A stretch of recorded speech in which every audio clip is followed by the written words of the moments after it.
Hello everybody, Sunil's learning venture എന്ന ഈ ചാനലിലേക്ക് എല്ലാവർക്കും സ്വാഗതം. ഇവിടെ നമ്മൾ കേരള പ്രോപ്പർട്ടി രജിസ്ട്രേഷൻ ഓൺലൈൻ ചെയ്യുന്ന അതിനെ പറ്റിയായിരുന്നു നമ്മൾ പറഞ്ഞുകൊണ്ടിരുന്നത്. അപ്പോൾ ഇതുവരെ നമ്മൾ പ്രസൻറ്റേഷനും പ്രയർ ഡോക്യുമെൻ്റ് കൊടുക്കലും എക്സിക്യൂട്ടൻ്റെ ഡീറ്റെയിൽസ് കൊടുക്കലും ക്ലെയിമിൻ്റെ ഡീറ്റെയിൽസ് കൊടുക്കലും പ്രോപ്പർട്ടി ഡീറ്റെയിൽസ് കൊടുക്കലും ബിൽഡിങ്ങിൻ്റെയും ഡീറ്റെയിൽസ് കൊടുക്കലൊക്കെ നമ്മൾ കണ്ടു. ഇനി ഇപ്പം മെയിനായിട്ടുള്ള കാര്യങ്ങളൊക്കെ നമ്മൾ കൊടുത്തു കഴിഞ്ഞു. ഇനി ജസ്റ്റ് ലാസ്റ്റ് കുറച്ച് ചെറിയ കാര്യങ്ങളേ ഉള്ളൂ കൊടുക്കാനായിട്ട്. അതിലാണ് ലിങ്കിങ് ആണ്. അതായത് നമ്മുടെ ഡോക്യുമെൻ്റായിട്ട് ലിങ്ക് ചെയ്യുക, അത് വിൽക്കുന്നവരുടെ പേരുമായിട്ട് ലിങ്ക് ചെയ്യുക, വാങ്ങുന്നവരുടെ പേരുമായിട്ട് ലിങ്ക് ചെയ്യുക.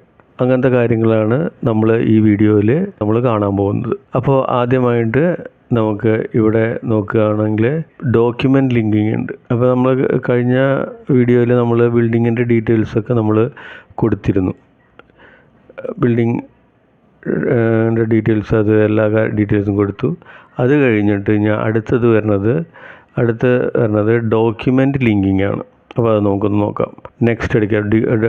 ബിൽഡിങ്ങിൻ്റെ ഡീറ്റെയിൽസൊക്കെ കൊടുത്ത ശേഷം താഴത്ത് നെക്സ്റ്റ് അടിക്കുക. നെക്സ്റ്റ് അടിക്കുമ്പോൾ നമ്മൾ പ്രയർ ഡോക്യുമെൻറ്റിൽ നേരത്തെ ഇവിടെ പ്രയർ ഡോക്യുമെൻറ്റിൽ കൊടുത്തിരിക്കുന്ന ഡോക്യുമെൻറ്റ്സിൻ്റെ ഡീറ്റെയിൽസൊക്കെ ഇവിടെ കാണിക്കും. പിന്നെ നമ്മുടെ ഇപ്പുറത്തെ സൈഡിൽ നമ്മൾ എന്തൊക്കെ പ്രോപ്പർട്ടികളാണോ കൊടുത്തെങ്കിൽ ആ പ്രോപ്പർട്ടിയുടെ ലിസ്റ്റിംഗ് ഇവിടെ ഉണ്ടാവും. ഇപ്പോൾ നമ്മളൊരു പ്രോപ്പർട്ടി കൊടുത്തിട്ടുള്ളൂ, കുറച്ച് കൂടുതൽ പ്രോപ്പർട്ടികൾ ഉണ്ടെന്നുണ്ടെങ്കിൽ ആ പ്രോപ്പർട്ടികളുടെ ലിസ്റ്റിംഗ് ഒക്കെ ഇവിടെ ഉണ്ടാവും. നമ്മൾ ചെയ്യണത് എന്താണെന്ന് വെച്ചിട്ടുണ്ടെങ്കിൽ ഈ പ്രോപ്പർട്ടിയും ഈ ആധാരങ്ങളും തമ്മിൽ ലിങ്ക് ചെയ്യാന്ന് വെച്ചിട്ടുണ്ടെങ്കിൽ നമ്മൾ ഏത് ആധാരത്തിൽ നിന്നാണ് ഈ പ്രോപ്പർട്ടി കിട്ടിയിരിക്കുന്നത് ആ ആധാരങ്ങൾ തമ്മിൽ ലിങ്ക് ചെയ്യണം. നമ്മൾ പ്രോപ്പർട്ടി ക്ലിക്ക് ചെയ്യുക, എന്നിട്ട് ഏത് ഡോക്യുമെൻറ്റിലേക്കാണ് നമ്മൾ പ്രോപ്പർട്ടി വന്നിരിക്കുന്നത് ആ ഡോക്യുമെൻറ്റിലേക്ക് നമ്മൾ ക്ലിക്ക് ചെയ്തിട്ട് ഇവിടെ സേവ് കൊടുക്കുക. സേവ് കൊടുക്കുമ്പോൾ അവിടുന്ന് ആ ആധാരം പോയിട്ടുണ്ടാവും. അല്ല, ഇവിടെ താഴെ ആധാരത്തിൻ്റെ പേരും ആ പ്രോപ്പർട്ടിയുടെ പേരും കാണാം നമുക്ക്. അപ്പോൾ ആ പ്രോപ്പർട്ടിയും ആ ഡോക്യുമെൻറ്റുമായിട്ട് ലിങ്ക്ഡായി. അപ്പോൾ അതുപോലെ തന്നെ ഈ പ്രോപ്പർട്ടിയിൽ നിന്നും വന്നിട്ട് ഈ ഡോക്യുമെൻറ്റിൽ നിന്നും വന്നിട്ടുണ്ടെന്നുണ്ടെങ്കിൽ ഇത് പ്രോപ്പർട്ടി ക്ലിക്ക് ചെയ്യുക, ഇത് ക്ലിക്ക് ചെയ്യുക, ഡോക്യുമെൻ്റ് നമ്പർ ക്ലിക്ക് ചെയ്യുക, സേവ് ക്ലിക്ക് ചെയ്യുക. അപ്പോൾ താഴെ വരും അത്. അപ്പോൾ എത്ര പ്രോപ്പർട്ടീസ് അതാത് ഡോക്യുമെൻറ്റുമായിട്ട് ലിങ്ക് ചെയ്യുക. ഓക്കെ, അങ്ങനെ സേവ് ചെയ്ത് കഴിഞ്ഞിട്ട് അതാണ് ഡോക്യുമെൻ്റ് ലിങ്കിങ് എന്ന് പറയുന്നത്. ഡോക്യുമെൻറ്റും പ്രോപ്പർട്ടിയുമായിട്ട് ലിങ്ക് ചെയ്യുക. ഇനി അടുത്ത സെക്ഷൻ എന്ന് പറയുന്നത് എക്സിക്യൂട്ടൻ്റ് ലിങ്കിങ് ആണ്. അതായത് എക്സിക്യൂട്ടൻ്റ്, നമ്മളിവിടെ എക്സിക്യൂട്ടൻ്റെ പേരുകൾ കൊടുത്തിട്ടുണ്ട്. ആ പേരുകളുമായിട്ട് നമ്മുടെ പ്രോപ്പർട്ടി ലിങ്ക് ചെയ്യുകയാണ്. അതിനുവേണ്ടി അടുത്തത് നെക്സ്റ്റ് കൊടുക്കുക. നെക്സ്റ്റ് ക്ലിക്ക് ചെയ്യുക. നെക്സ്റ്റ് ക്ലിക്ക് ചെയ്യുമ്പോൾ നമ്മൾ കൊടുത്തിരിക്കുന്ന പേരുകളൊക്കെ എക്സിക്യൂട്ടൻ്റെ പേരുകളൊക്കെ ഇവിടെ കാണിക്കും.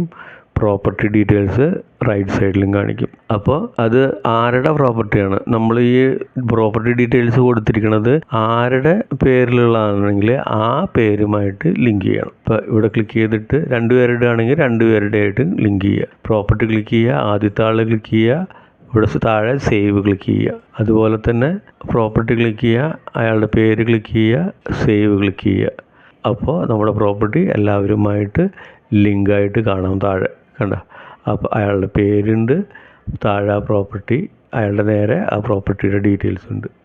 അങ്ങനെ നമുക്ക് എക്സിക്യൂട്ടൻ്റ് ലിങ്കിങ് നമുക്ക് ചെയ്യാം. ഇനി അടുത്തതുള്ളത് ക്ലെയിമൻ്റ് ലിങ്കിങ് ആണ്. അതായത് വാങ്ങിക്കുന്നവരുടെ ലിങ്കിങ്. അപ്പോൾ ആ പ്രോപ്പർട്ടി ആരൊക്കെയാണോ വാങ്ങിക്കണത് അവരുടെ പേര് തമ്മിൽ ലിങ്ക് ചെയ്യണം. അപ്പോൾ അതിനുവേണ്ടി ഇനി നെക്സ്റ്റ് കൊടുക്കുക. എക്സിക്യൂട്ടൻ്റ് ലിങ്കിങ് നമ്മൾ കഴിഞ്ഞു. ഇനി അടുത്ത് നെക്സ്റ്റ് ക്ലിക്ക് ചെയ്യുക. നെക്സ്റ്റ് ക്ലിക്ക് ചെയ്യുമ്പോൾ നമ്മൾ അടിച്ചിരിക്കുന്ന പ്രോപ്പർട്ടിയും വാങ്ങിക്കുന്ന ആൾക്കാരുടെ ഡീറ്റെയിൽസും ഇവിടെ കൊടുത്തിട്ടുണ്ട്. അപ്പോൾ ആ പ്രോപ്പർട്ടിയും ആ ആളുടെ പേരും തമ്മിൽ ക്ലിക്ക് ചെയ്യുക. പ്രോപ്പർട്ടി ആദ്യം ക്ലിക്ക് ചെയ്യുക, പേര് അതിൻ്റെ എന്നിട്ട് ക്ലിക്ക് ചെയ്യുക, എന്നിട്ട് സേവ് കൊടുക്കുക. Claim and property details saved successfully എന്ന് കാണിക്കും. ഓക്കെ കൊടുക്കുക. അപ്പോൾ അങ്ങനെ പ്രോപ്പർട്ടി ക്ലെയിമൻറ്റിൻ്റെ പ്രോപ്പർട്ടി ലിങ്കിങ്ങും കഴിഞ്ഞു. അപ്പോൾ 3 ടൈപ്പ് ലിങ്കിങ് ആണുള്ളത്. ഡോക്യുമെൻ്റ് ലിങ്കിങ്ങിൽ ഏത് ഡോക്യുമെൻ്റിൽ നിന്നാണ് പ്രോപ്പർട്ടി വന്നിരിക്കുന്നത് ആ പ്രോപ്പർട്ടി നമ്മൾ ലിങ്ക് ചെയ്യുക. അതായത് ചിലപ്പം 10 പ്രോപ്പർട്ടി ഉണ്ടെന്നുണ്ടെങ്കിൽ 10 ഡോക്യുമെൻ്റ് ഉണ്ടെങ്കിലും അതാത് പ്രോപ്പർട്ടി അതാത് ഡോക്യുമെൻറ്റിലേക്ക് ക്ലിക്ക് ചെയ്തിട്ട് സേവ് കൊടുത്താൽ മതി, ലിങ്കിങ് ആയി. അതുപോലെ എക്സിക്യൂട്ടൻ്റ് ലിങ്കിങ് എന്ന് പറയുമ്പോൾ ആരുടെ പേരിലുള്ള പ്രോപ്പർട്ടി ആണെന്നുണ്ടെങ്കിൽ അവരുടെ തമ്മിലുള്ള പ്രോപ്പർട്ടി ക്ലിക്ക് ചെയ്തിട്ട് പ്രോപ്പർട്ടി ക്ലിക്ക് ചെയ്യുക, അവരുടെ പേര് ക്ലിക്ക് ചെയ്യുക, ലിങ്ക് ചെയ്യുക. ക്ലെയിമൻറ്റ് ലിങ്കിങ് അങ്ങനെ നോക്കേണ്ട കാര്യമില്ല, കാരണം അവർ വാങ്ങിക്കണമാണ്.